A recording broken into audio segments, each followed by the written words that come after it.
दिवसाढवळ्या महाविद्यालयीन तरुणीची छेडछाड।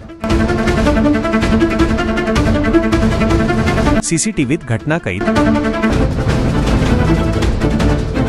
महाविद्यालय प्रशासनाचा दबावाचा प्रयत्न। शहादा शहराच्या नामांकित महाविद्यालयाबाहेर दिवसाढवळ्या गावगुंडांनी एका महाविद्यालयीन तरुणीची छेड काढल्याची धक्कादायक घटना समोर आली आहे।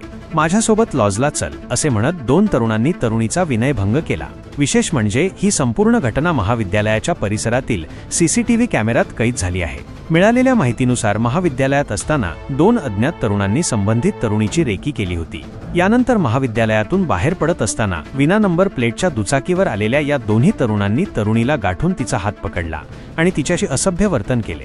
या घटनेमुळे परिसरात भीतीचे वातावरण निर्माण झाले आहे। धक्कादायक बाब म्हणजे छेडखानीची ही घटना महाविद्यालयाबाहेर जाऊ नये यासाठी महाविद्यालय प्रशासनाकडून संबंधित विद्यार्थ्यांवर दबाव आणला जात असल्याची माहिती सूत्रांनी दिली आहे। यामुळे महाविद्यालय प्रशासनाच्या भूमिकेवर प्रश्नचिन्ह निर्माण झाले आहे। या घटनेमुळे शहरातील कायदा आणि सुव्यवस्थेचा प्रश्न ऐरणीवर आला असून पोलीस प्रशासनाने या गंभीर घटनेची तातडीने दखल घेऊन दोषींवर कठोर कारवाई करावी अशी मागणी पालकांकडून आणि विद्यार्थी संघटनांकडून केली जात आहे।